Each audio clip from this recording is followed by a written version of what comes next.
So we're going to go and get started with Coach DeMeo, longtime college head coach and a legend in the teaching of coaches industry. So talk about his triple offense.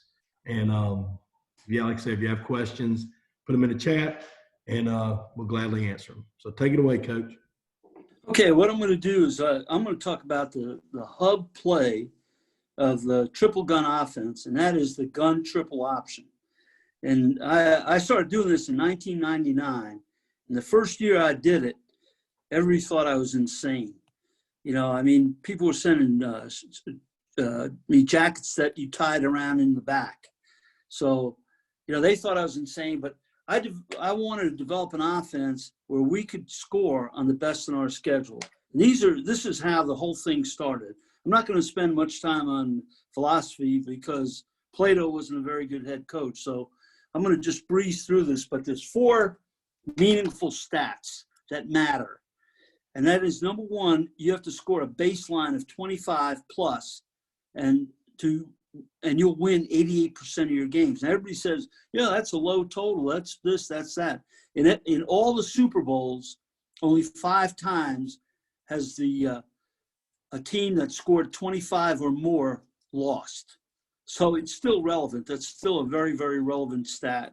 So we wanted an offense that we could score 25 on the best on our schedule. Let's not average 25, because what you score against the cupcake doesn't matter when you have to play a really good team. That's where analytics fall apart. You have to score 25 against everybody on your schedule. And the homework for you is think about your games and how many times you scored 25 and lost. And I'll tell you what, it's going to be very few. The second key stat is to hold your opponent to 16 or less. And if you do that, you win 92% of your games. Now, what does that have to do with offense? What that has to do with offense is that if you're controlling the ball, your opponent can't score. So what you want to do is you want to score 25 and you want to hold on to the ball and limit the game to 8 possessions.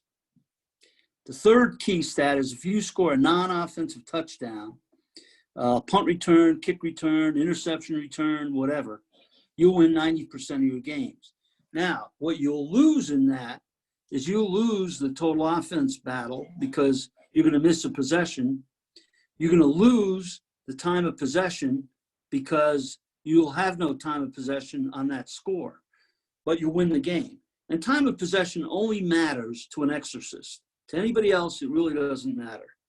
And the last key stat is if you have a +2 turnover margin, you win 98% of your games. And as a college head coach, 25 years, we never lost a game that we had a +2 turnover margin. 100% of the time, if we had a +2 turnover margin, we won the game. So wrapping all this up, we want a offense that could move the ball on the best on our schedule and score 25, control the clock, and not turn the ball over. So it had to be low risk, high scoring. That's a tough thing to come up with. So here's how to use the meaningful stats. Number 1, play great defense. Number 2, don't screw up the kicking game. Number 3, control the ball on the clock. And number 4, score touchdowns in the red zone and hold opponents to field goals in the red zone. So when you get down there, you have to make hay and score touchdowns. Jimmy V rule. I had the good fortune of spending 4 years with Jim Valvano. He was the head coach and AD at Iona when I was the head football coach, and our cubicles were right next to each other. So you want to talk about 2 Italians talking most of the day. Those were 2. I mean, but I learned a lot from him. And one thing he said was, he who controls the pace wins the race.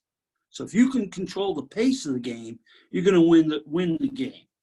And like he said, you know, if you're playing a better team, if you're playing a more talented team, if you go without a huddle, that might be stylish, but that's suicide. That's putting out a fire with gasoline. The more plays in the game, the more chance your superior opponent has to score.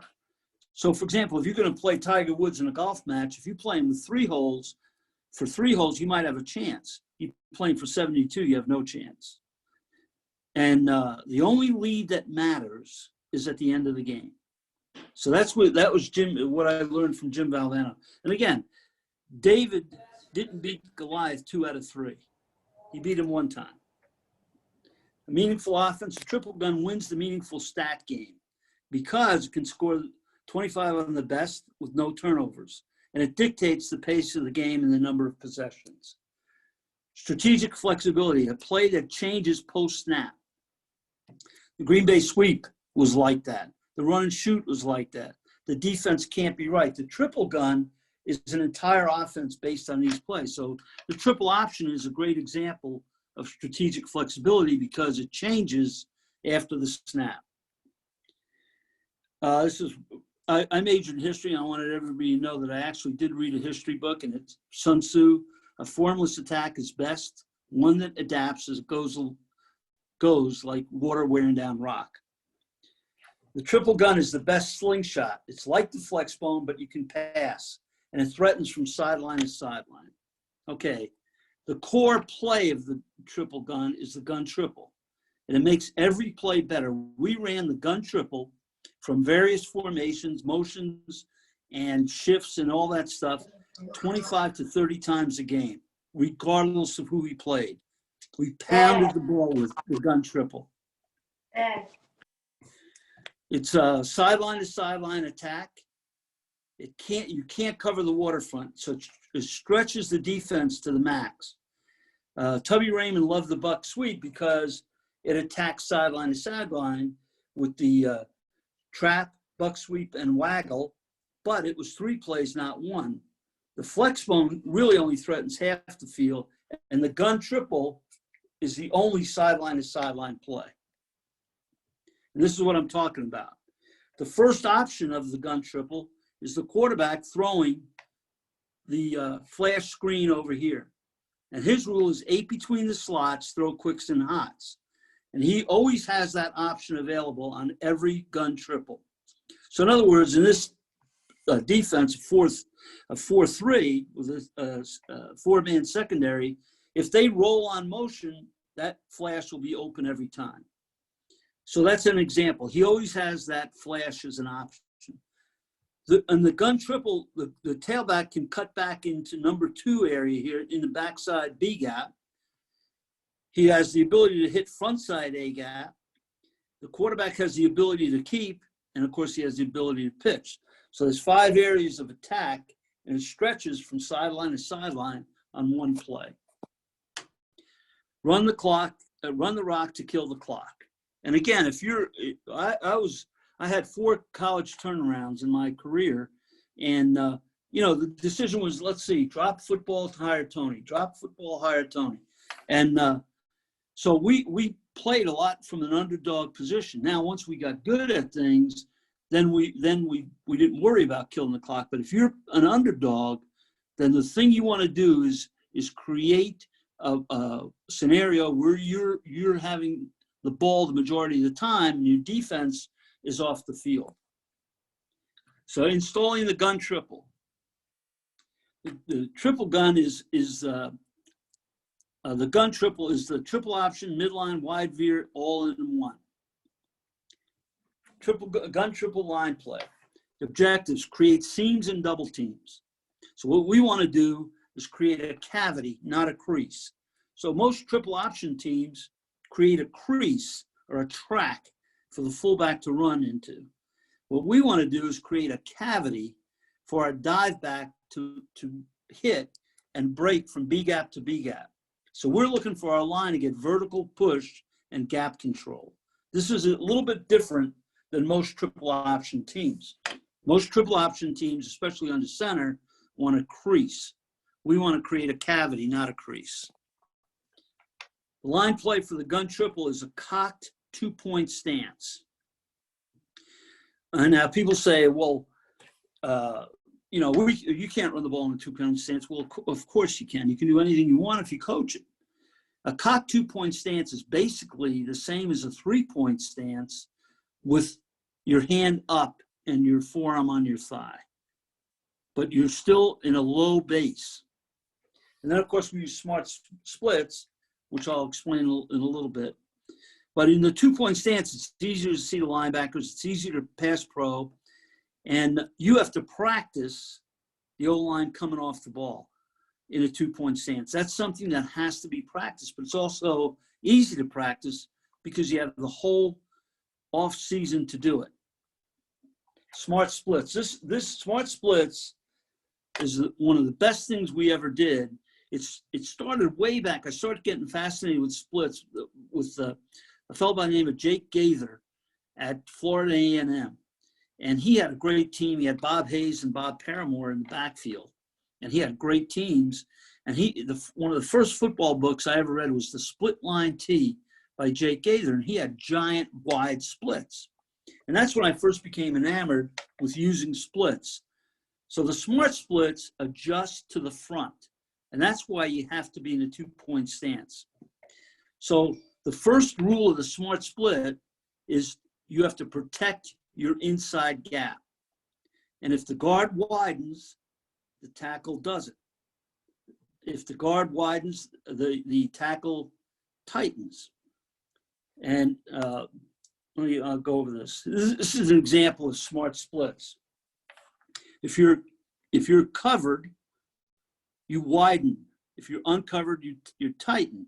So this is to here, our right tackle has got a 5 technique. So he's covered and he widens. Down here, they have a 1 technique on the nose, so the guard tightens. Guard tightens, tackle widens. On this side, on the left side, you have a 3 technique, so the guard widens and the tackle tightens. So either way, we'll have a double team either on the 1 or the 3. And that's the idea of smart splits. If you're covered, you widen. If you're uncovered, you tighten. If the guard's controlled. If the guard tightens, the tackle widens. If the guard widens, the tackle tightens. Okay, here's the smart splits against a 4-4. It's basically the same as a 4-3. This left tackle is a little bit too wide for me, but the end is out wide. The play is actually going to the right. And he wanted to get a little bit wider so he can block that defensive end. And this is against a 3-4. So against a 3-4, the guard, center, guard are all tight, and the tackles are wide. The technique is double team the down lineman with eyes on the linebacker. And again, the first and most important rule is protect your gap. You go to the linebacker only when the linebacker comes to you. Okay, so it's double team unless. We're going to double team the down lineman, but eyeball the linebacker and protect your gap. So the line technique versus a plug linebacker is vault to the linebacker and get a hat on a hat. Remember, movement at the POA and no penetration. What we want to do is get movement on the double team and push them back into the linebacker. And then if the linebacker fills or plugs, then come on. Okay? The veer tackle. Get vertical through the inside breast of the 4 technique. Stay square. We don't want him to escape like an under center triple team does, where he turns and torques his shoulders. We want his shoulders square and driving through that 4 technique. We always want the handoff key touched, hit, because we don't want a free shot at the mesh. Because one of the things about the gun triple, it's not as fast as the under center triple. It doesn't hit as quickly. So the under center triple is a fastball. The gun triple is more like a Mariano Rivera cutter. It moves. So they both have advantages, but in the gun triple, we'll get a cutback that you'll never get under center. If there's a 5 technique, all we want the veer tackle to do is rod the 5, and if there's a 4-eye, wash down the 4-eye. The handoff key always gets touched. Okay, so this is a good picture of the gun triple. Notice the right tackle here, square releasing on that handoff key, which is going to make it hard. That handoff key may be assigned dive, but it's going to be hard for him to get there. It could have been like a leaf off somebody's shoe. I don't know what it was. And then notice all the linemen turning back on those defensive linemen. So you see number 31, he'll have a cutback back in here, right inside the guard. Or if the quarterback pulls, he's got obviously some space out here on the edge. But also notice that veer tackle is going to block that inside linebacker. Squeeze and scrape doesn't work against this particular veer technique. And I think that's really important. That makes the read easier and it makes the mesh more secure. Because again, if you go back, what we're selling from the beginning is move the ball on the best on your schedule and no turnovers. Do not turn the ball over. So take the risk out of the triple by blocking it this way. Okay. Are there any questions so far? I'm going fast, but we only have an hour and a little bit more maybe, but I want to make sure that you get everything. So if you have a question, please, put it in the chat and I'll answer it as quickly as possible. Okay, let's go. The rip and post rule. The inside guy is the rip guy. The outside guy is the post guy. So the rip guy protects his inside gap. The post guy has the occupied gap. So here's the blocking assignments for every gun triple. And it's simple gap control. No matter what defense, I don't even like to give names to the defensive lineman. The onside tackle has B gap. He protects B gap no matter what. So if he's a veer tackle, like in the previous picture, he's got B gap. He's going to release through that four technique to the linebacker because the linebacker has B gap. If somehow that defensive lineman jumped into B gap, he would wash that guy down. He has B gap. Off the offensive guard, play side guard has A gap. The center has offside A gap. Now, if offside A gap is unoccupied, like if there's a 3 technique in the backside, he'll double team with that front side guard unless somebody threatens backside A. The backside guard has offside B. The backside tackle has offside C. It's double unless your gap is threatened. These are simple rules. And the simpler the rules, the faster your team will play. So we don't care. We never care what defense they're in, as long as our line blocks those rules. Now, other line calls, if at short yards, we might say stay on both double teams. A bust call is if a linebacker walks up into the gap, inside the heels of the down lineman. So we'll treat him like a down lineman. And say, for example, to the 3 technique side, a linebacker walks up in the A gap. The guard will say, bust, bust, bust. So he'll tell the tackle, you have the 3 technique by yourself. I've got this linebacker. Bust call. An ace call is versus 50. And when the linebackers walk up on inside the tackles, like right up, head up on the guards, and that tells an ace call, the guard is telling the center, you got the nose by yourself. I'm going to block this linebacker with the tackle veer blocking. So these are a couple of other line calls that we use. A down call is something we use against a Bears front, or if we're seeing a lot of 4 eyes. And the down call tells the line to cut their splits down, take tighter splits. It tells the line to block down. It tells the slot to block down on the inside backer. It tells the tailback to stay front side, and really it becomes a wide veer without telling anybody. The toad call is a base block for the tight end, and Ted call is a veer block for the tight end if you're in an unbalanced set. Okay, let's look at blocking the fronts. This will help you a little bit.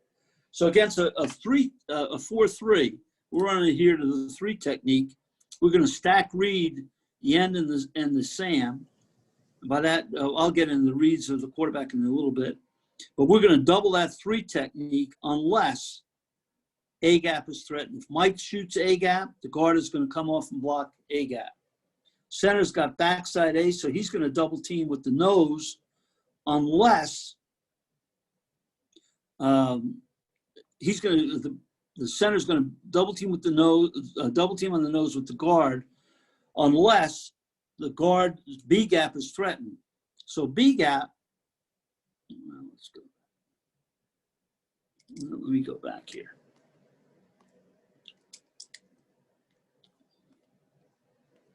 Okay. So B gap can be threatened. Here we go. So B gap can be threatened. Now I got my drawing tools. If Will comes in here, that center is going to come off and block him. Now the other way it can be threatened is this end can come in here.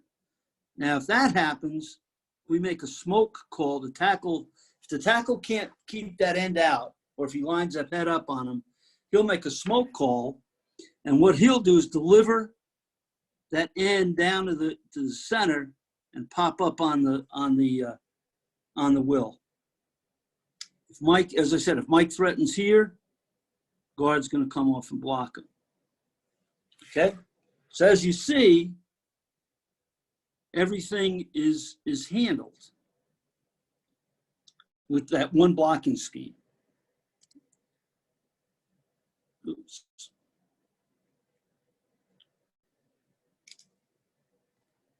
Okay, verse to the one technique side in a 4-3, you get that veer release. That's my attempt at drawing that by the play side tackle. You can still stack read it. You're going to arc on the strong safety, stalk the corner, double team that nose to backside A. Right, the center has backside A. The guard has front side A. Okay, and then the backside guard is going to got backside B, so he's got the tackle. The tackle's got backside C, so he's got the end. Very simple blocking. Okay, verse 3-4. Again, we're going to arc this because it's a 4 shell. We're going to arc the strong safety, stalk the corner, veer release by that tackle through the defensive end to the Mike, double the nose to the backside Will, and then the backside guard is going to protect B gap, and he'll protect it if the end comes in B gap, he's got him. If the backside backer comes in B gap, he's got him. So regardless of who comes in the B gap, he's got him. Now, verse 4I, if that end comes in here, he's the handoff key, but he's blocked. The handoff key is blocked. It's an automatic pull, so we can't get pressure off the edge. So right here, this is what teams like to do. If the end comes in here, dollars to donuts, this guy's coming hard off the edge. So we don't want our quarterback to get caught in the mesh because, again, what we want to do is protect against turnovers. So that becomes an automatic pull. The tailback will wrap around that block on the 4I and seal the mic. And this becomes a pull and a pitch. And we're off to the races. We got everybody blocked, and the quarterback will never get caught in the mesh. So we don't have to worry about him getting pressured and making a bad pitch. Okay, this is a really important point and has really helped us a lot over the years. Okay, verse 4-4 is only a 3 shell, so now the slot is a seal blocker. He's going to seal that inside backer, Sam.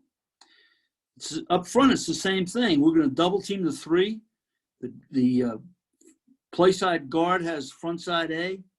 Play side tackle is front side B. We're going to double team that one technique. Same thing. The backside guard is going to protect backside B gap. So if that Mike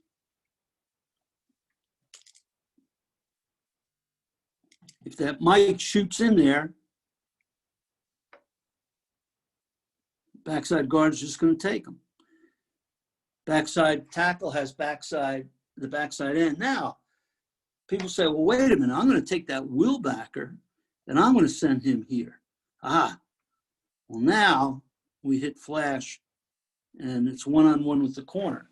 And one of the things I truly believe is you make tackle guys cover and run, and you make cover guys tackle. So a tackle guy is a guy who does shrugs all day in the weight room and bites flesh out of his arm. A cover guy is a guy who combs his hair before he puts his helmet on. That's the guy you want to make tackles. So we're going to make this a one-on-one game with our wideout in that corner. Okay? This is to the one technique side of the 4-4.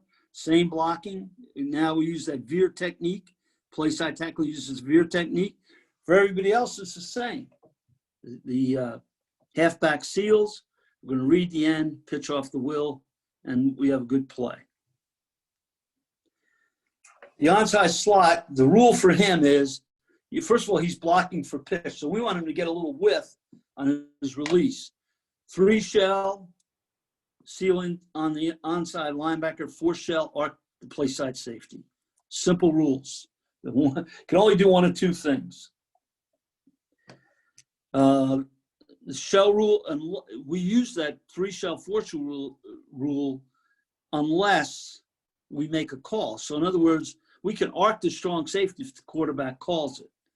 If the quarterback wants to seal like a 4-3 and with a down block, he can call that. But the down block is going to come right off the tail of the handoff key and block the inside backer when we call seal. Okay? Arc is easier from the gun because of the pass threat. Arc blocking, get width, and stalk block. And we could seal a tight 4-3, even though it's a 4 shell, if the quarterback calls seal.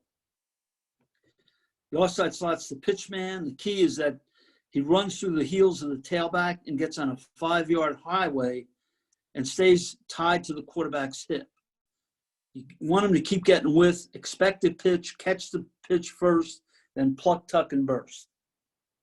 And this is a good picture of our pitch relationship. Here's the quarterback right there pitching it. And you see our slot is already heading downfield, and that has the makings of a big play. Notice everybody else kind of sealed inside and chasing. Here's another shot. And you see, again, you can see the great pitch relationship between the quarterback and the pitch man. Now he's going to pitch it. You see the onside slot arcing. Also notice, look at this tackle has got the linebacker pretty well tied up.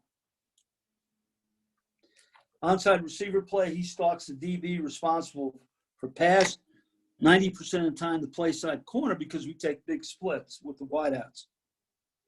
To the boundary, we can make a safe call and have the wideout block the safety, and we'll pitch off the corner. We can make a crack call where he'll crack the outside backer or strong safety and pitch off the corner. I like pitching off the corner once in a while because typically corners don't practice playing the option.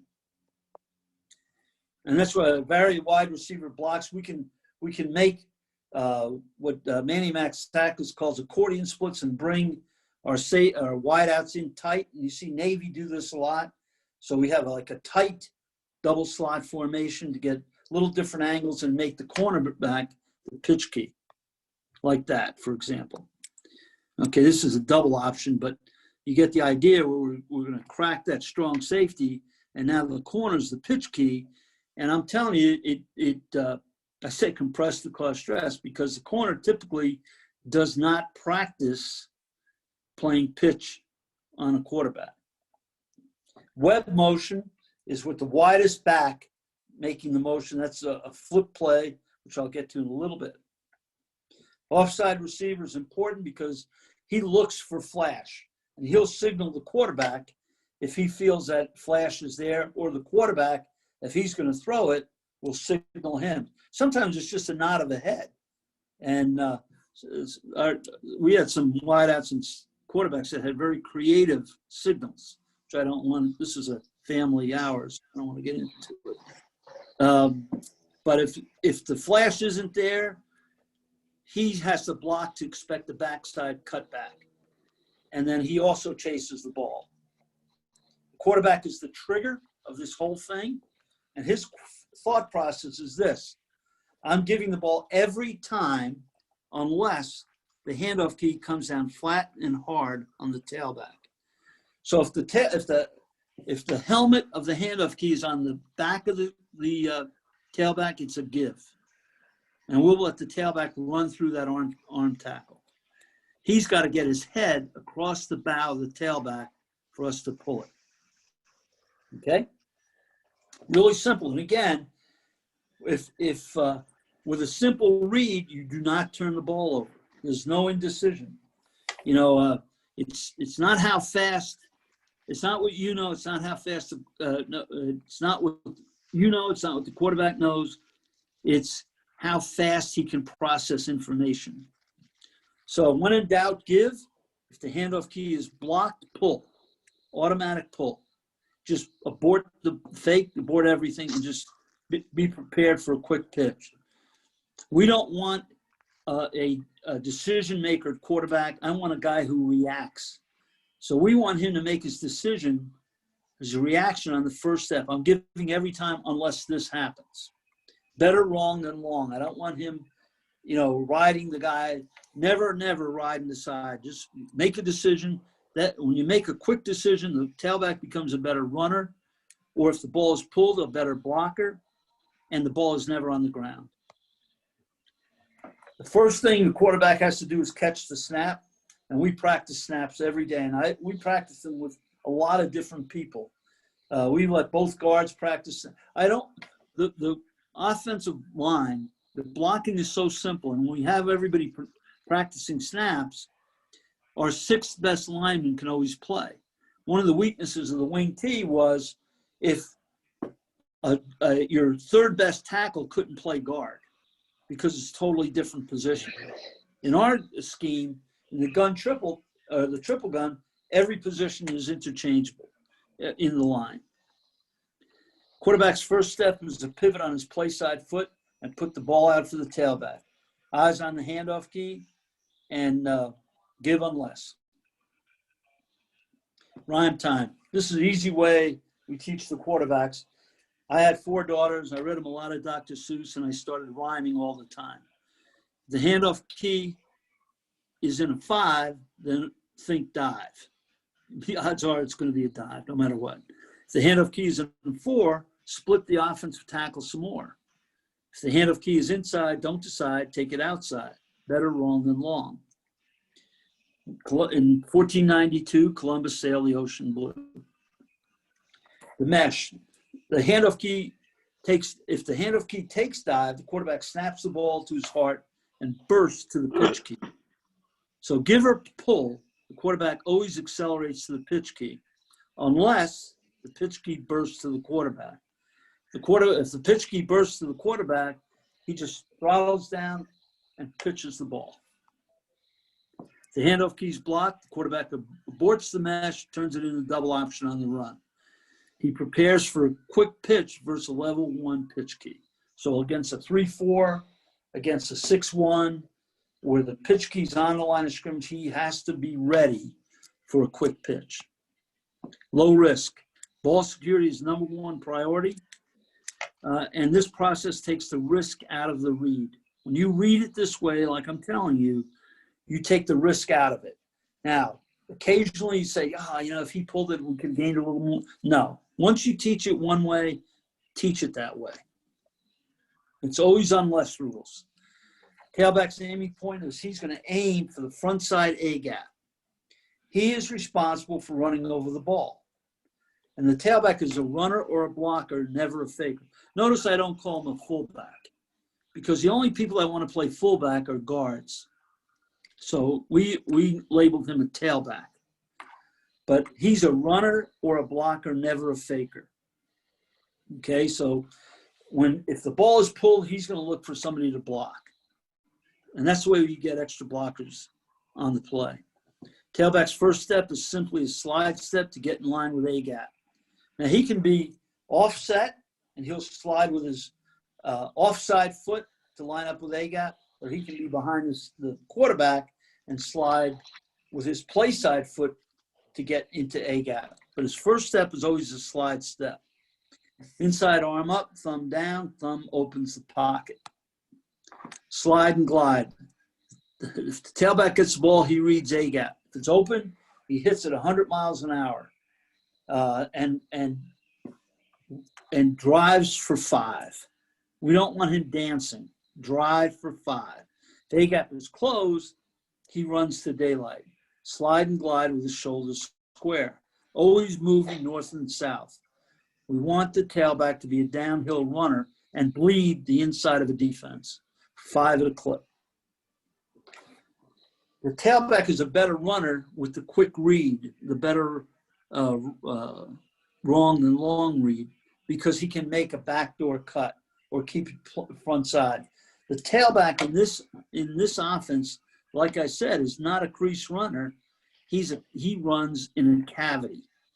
He runs in a cavity and can go. The play can break if he gets the ball from B gap to B gap. Now, the tailback can also be an extra blocker. If it's a pull, the tailback gets with and is a blocker. If the quarterback short arms the mesh, the tailback blocks linebacker to safety. So in other words, if the handoff key is blocked, the tailback becomes a blocker. The tailback doesn't have to chase a defender. He just has to get with and stay in the optionality. Why? Because the quarterback's going to be on his outside hip. So the defense is going to come to the tailback, and then the tailback can make its block. No risk read, ball security, ball security, ball security. Number one priority and a meaningful stat. So again, the optional move the ball on the ground, which will control the clock, against a superior opponent or your best on the schedule, and it'll be low risk. So an easier read for the quarterback makes so much more effective optioning the pitch key. The gun triple is about reps, reps, reps, reps, reps, and more reps. Details of the difference be detailed in your teaching. Don't let anything go uncorrected. Again, you're going to run this play at probably 40% of the time of your offense. And so it has to be done right. We spend 20 minutes a day, every day in re-drill. And in re-drill, we usually got 46 to 50 reps every day. And we coached on the run and corrected with videotape. Quarterback on the option phase, if the ball is pulled, the quarterback snaps it to his heart and is ready to pitch. Expect a crash and adjust to a soft. Check the pre-snap pitch key if it's either level 1 or 2. If he's level 1, be prepared for pressure. Always, now, in the gun, you can't feather a gun quarterback because it's a downhill path. Okay, so it makes it very difficult to feather. Anyone can pitch. That's my grandson when he was about 2 or 3 years old, and I had him pitching with that little football heart to heart. And he could do it. Anyone can pitch. Attack the inside shoulder and watch the far shoulder of the pitch key. You're going to keep every time unless that far shoulder turns to you. This far shoulder turns to the quarterback. He takes a step, sees the pitch man, pitches it heart to heart. Far shoulder turns, step, pitch to the pitch man heart to heart. We use a thumb under pitch because it's just easy to do. Never pitch under stress or pitch in a mess. See the pitch man, pitch heart to heart. You see where that ball is high? If the ball is low, it's going to go into the ground. Step to the pitch, but don't move to the pitch man. I see some quarterbacks like to move to the pitch man. They wind up being 2 feet from him. No, step to the pitch, but don't move to the pitch man. And again, that's a great picture of exactly where that ball should be. Coaching points. Approach a slow pitch key fast and a fast pitch key slow. If the pitch key backs up, accelerate at him until he freezes his feet, then pitch it. Always, always, always pitch heart to heart. If the quarterback keeps it, he tucks it and runs for a touchdown. We want him to run in the option alley, hash mark number, sideline. We don't want him, that's one of the reasons I don't really like running midline that much, is because he's running into too much traffic. Here he's running away from traffic. We use midline, but not in excess. Here's the pitch against a 4-4, and this is going to go a long way. And you see the way the pitch man is caught. There's the ball being laid out.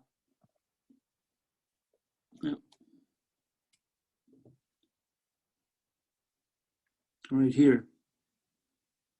And here's the pitch man. It doesn't take a Newt Rockney to figure out that play is going a long way. Okay. Stack read. The stack read, if the pitch key is inside the handoff key, it's a stack read. So 4-3 stack. And the thought process here is I'm going to give every time unless one of the defenders in the stack takes dive. Okay, so that you just reading that possible echo stunt of the backer takes dive and the end takes quarterback. Leverage pitch. This is something we use because it's easy to get the ball pitched against that defense, a 4-3 stack. The pitch key is inside the handoff key is a second thought process, and it only changes for the quarterback. Everybody else does the same thing. I'm going to pull and pitch unless both defenders move outside. Then I'll give. So in other words, he's changing the read. He sees that guy inside. He's going to look to pitch it and turn it into a foot race between our slot on the move and their stationary linebacker. So this is an example of what I'm talking about. That red circle there, that Sam, is the pitch key. And if he's in there and he stays in there and doesn't move wide, the quarterback's going to pitch it off him. Okay, so if again, I mean, our guy will outrun a guy. Your slot on the move will outrun that Sam who's still, unless they have an All-American there or something. Pitch off the handoff key. If the pitch key stays inside and the defensive end doesn't take dive, pitch it. Leverage pitch is a changeup. Pitching heart to heart. Here's another example. There you see the quarterback pitching it. Here's the pitch. Oops. Let me get this. Here's the pitch man here. See a stalk down here. And here's the quarterback pitching. Here's the pitch key right here. And the quarterback pitching, you see the ball. And then this linebacker is obviously not going to catch that guy. That's an example of a leverage pitch. Okay, let's look at some film. I think I'm pretty much on target here. This is a verse of 4-3 on a give read. There's the give, and again, you see the tailback just driving for 5. Here's a better picture that you can see the double team on the 1. The tackle's being grabbed by the handoff key, but he's getting some movement, and we get a good gain.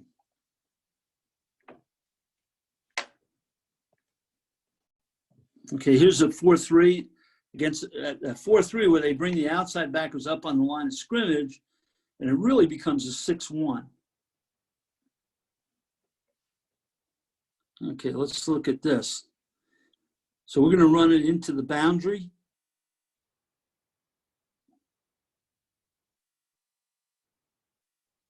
Pull, pitch, and he's got a nice 10-yard gain, maybe 12.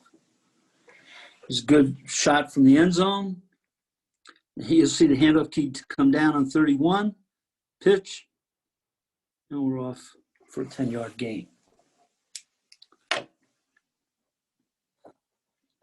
Now you guys will be getting these slides, getting the recordings of this webinar, so you can run them back and forth when you get them. This is an example of the handoff key being blocked, and it's a better view from the side. But watch the tailback on this. They're going to be in 4 eyes. It's an automatic pull. The tailback wraps and chops that Mike backer. and we get a nice gain. So let's watch it from the end zone. Watch the tailback. The tailback is right behind the quarterback. And you see the handoff key comes inside that tackle. Here's the tailback, chops the mic, and we get a good gain. But that's an example of the tailback becoming an extra blocker. And I think that's really important. Okay, gun triple arc versus 3-4. Again, it's what we talked about before. Handoff key, pitch key. The danger here is that Sam coming off the edge. It's not really a danger, but that's something that we have to be wary of. And a lot of 3-4 teams like to roll on motion. So when you see a four shell and you use motion, a lot of times the secondary, they try to, you got to watch these defensive coordinators. They're tricky sons of guns, and they'll try to jump your motion. So you have to have a little answer for that. And here we have one. This takes a little bit to load because there's two videos. Okay, so this is the first one. Now watch the secondary. The secondary is going to roll on motion. And what we're going to do is we're going to use a thing called whirly motion. See, they're rolling back, and here comes the quarterback. Good chop block by the slot, and he's in the end zone. You see the tackle chasing. Okay, watch it from the end zone now, and you see the safety.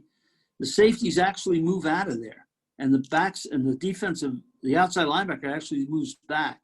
See? Here they come. Great block by the slot. It's a walk in the park. Okay, here's another one versus 3-4. Okay, so now this is in the red zone, or actually the 25, and it's with no motion. But you see that they're playing to the field. Good read, pitch. You get everybody handled, and it's a touchdown. Okay, here's a good shot from the end zone. You can watch the veer release by the tackle. He gets that linebacker. See, when he veer release like that with a square release, you'll get that play side backer.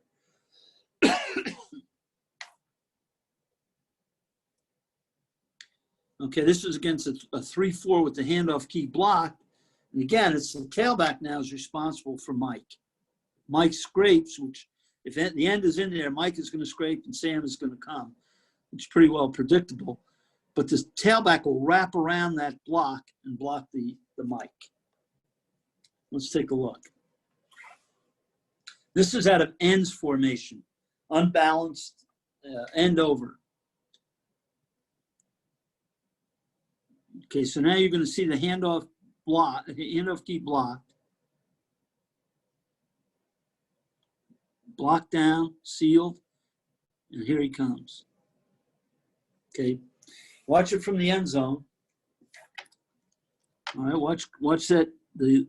Our right tackle blocked this handoff key down. Tailback is wrapping, and this is quarterback keeping. Okay.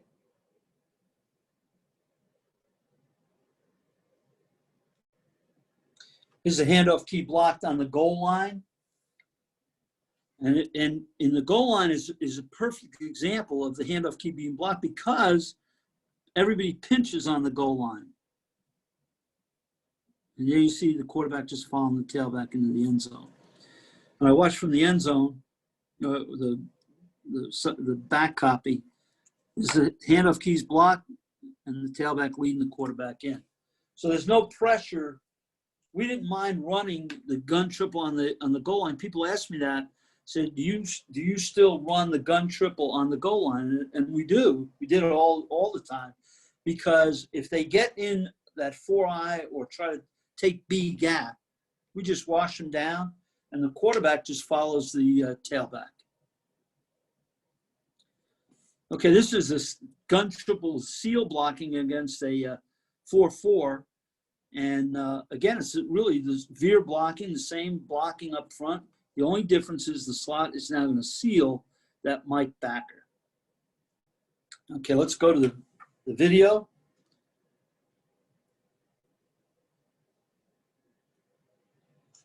Okay, this is against a 4-4.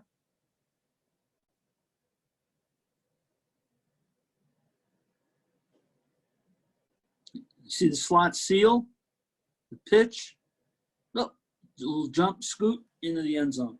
I want to tell you, these plays, here's one thing about this offense is, let me pause this for a second. There's one thing about this offense. There's not, as that quarterback is 5'7", 175 pounds. The two slots are under 5'8", 5'8", 5'6", and about 185 and 175. And the tailback's about 5'9", maybe a 200 pounds. So we can play with smaller people. And, you know, those guys are, you can recruit small, fast guys and teach them to block. You can't teach a guy to be fast, but you can teach a fast guy to block. And that's what we kind of did. And, you know, you guys, everybody said, oh, you can recruit. Well, you can recruit too. You can go to your soccer team and find small, quick guys that can run like the wind, and you recruit them and just say, look, if you play football, people will actually see you play. You know, I think that appeals to kids. Oh, let's go back. So here's that play again, and you'll see that you saw this play, but I want to get it to the end zone. But again, you watch the play side slot, who's like 5'6", you know, 175 pounds. He doubles on that slot, and then this kid, Aaron Higdon, very fast, 5'8", 180. This is a good shot from the end zone, but watch the veer tackle release. Watch the down block by the guard on that one tick. I mean, those are big people, and but we're getting to the edge and we're making a good play.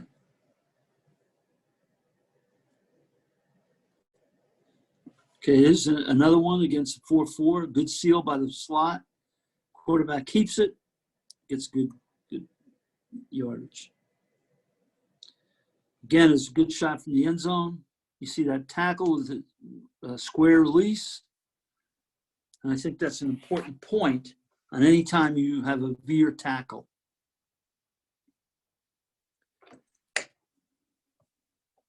This is what tackles over. And this is, you know, this is, again, one of the things, this is the same play, same blocking with a million different formations. This is a 6th offensive lineman in the game now. This is a tackle over. We call it taco. And he's going to block that handoff key. And here we go. I tell the quarterback not to cut back, but in this case, I'll let it happen. See the lineman chasing downfield. Those chubby guys chasing downfield. That shows you great team morale. But again, you'll see the handoff keys blocked. Here's the quarterback. Good seal on that safety. And a good cutback by the quarterback. Again, 5'10", 175. Durante Hunter, fast as could be. It's not the size of the dog in the fight. It's the size of the fight in the dog.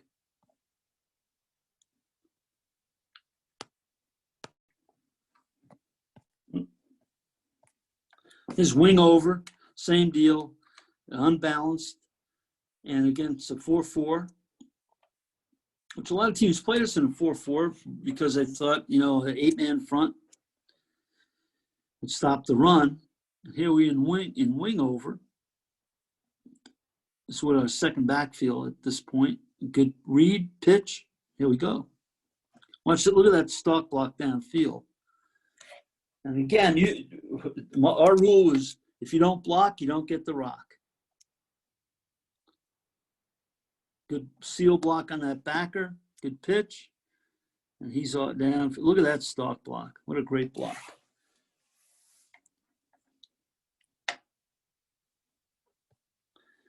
Okay, here's the handoff key blocked versus 4-4. Now, if the handoff key is blocked against 4-4, the tailback will be all the way down on the safety because the slot will seal that mic. Tailback's on the safety, and you're pitching off the will. You might as well get the PAT team ready now if you see that. Gun triple versus a 3-3. People ask me about this. Well, the 3-3 this is a devastating play against the 3-3, but it has to be blocked properly. That right tackle is going to take that square release on Sam, but if Sam disappears, he goes right to Mike. The front side slots, it's an 8-man front or 3 shells, so he's going to seal Sam. If the tackle blocks Sam, he's going to move on to the free safety. The front side guard has front side A, so he's going to rod that nose, kiss the nose with his left hand, and come right up onto that backer. So he's going to release this way.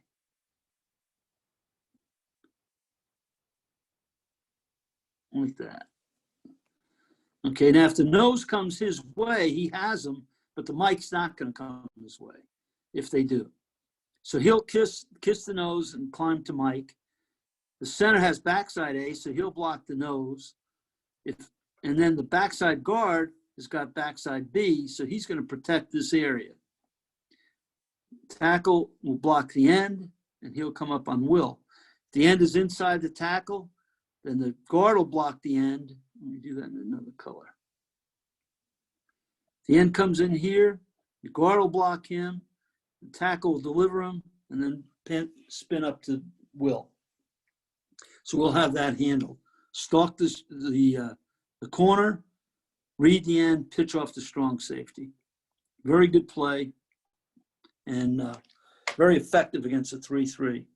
If we wanted a leverage pitch versus a 3-3, we would split our slot out to stalk the strong safety and then stack read the Sam and the end.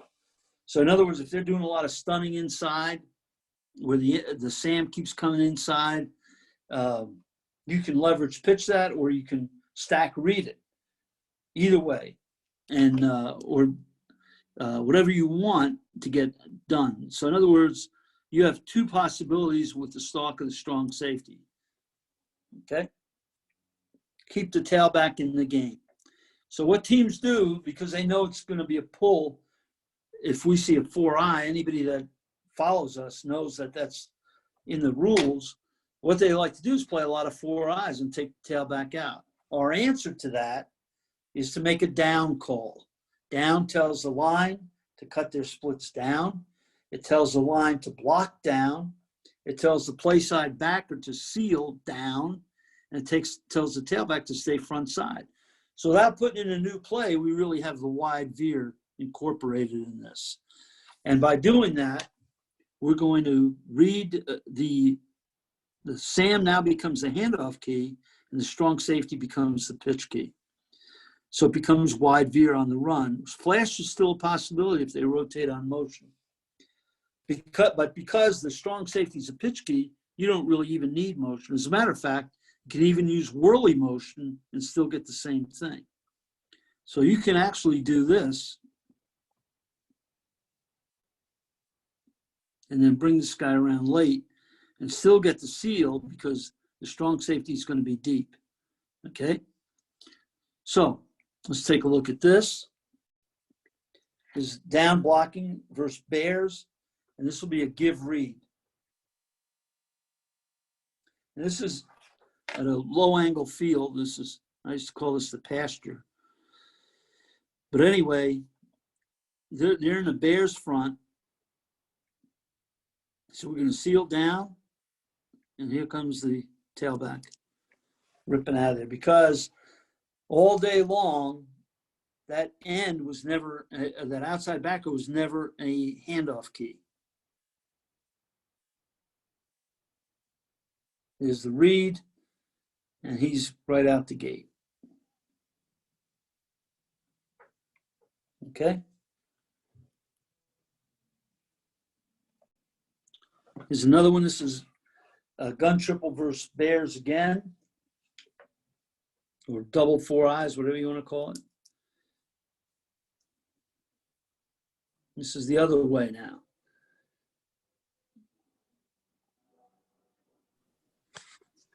Notice quarterback carrying out his fakes, line working hard. They're shifting around and stuff, but we still get the handoff key blocked, the normal handoff key, and he's running outside veer. Whirly triple, you saw that on film. All we're going to do, if teams are rotating on motion, everybody has the same assignment, except this play side slot is going to come back in the backfield, whirly around, and carry out his arc block on the strong safety. Whirly triple is a great little misdirection deal. And we do it against a 4-4 as well. Now he whirlies and seal blocks that might. But that whirly motion, if they're keying our motion, is going to get some movement in the opposite direction. Comes a great little misdirection thing. By the way, you saw Alabama using whirly motion to throw the ball to Devontae Smith. Here's a video of whirly motion with sound. I did not know how to get the sound out. I'm a techno idiot. But here it is against 4-3. You'll see him move on motion. And here it comes. Here's the pitch. Nice cut and a nice game. See it from the end zone. And you watch, we actually, I believe, fooled the cameraman on this. This is against 4-3 to the 3 technique. See the safety move back? Here's the pitch. Cameraman is lost. And we get a good game. Hey, Coach, it's 9, but you keep on going and finish up if you need to. But, okay. Give you the time. I know you probably can't see it. All right. Flip triple. This is stole this from the split back veer guys when they were in counter dive option and counter dive. So we just combined them and made it flip triple. So I'll show you a quick video of that. Are there any questions? I mean, ask me questions. I mean, I'll cover whatever needs to be covered. As I said, I know I went fast, but I wanted to cover a lot of things, knowing that you're going to see the recording anyway. Here's the flip triple, pitch to it. Now the tailback, talk about keeping the tailback in the game. That was the tailback catching the pitch. Quarterback stack reads this off the flip triple. Good read, pitch, and we got a nice game.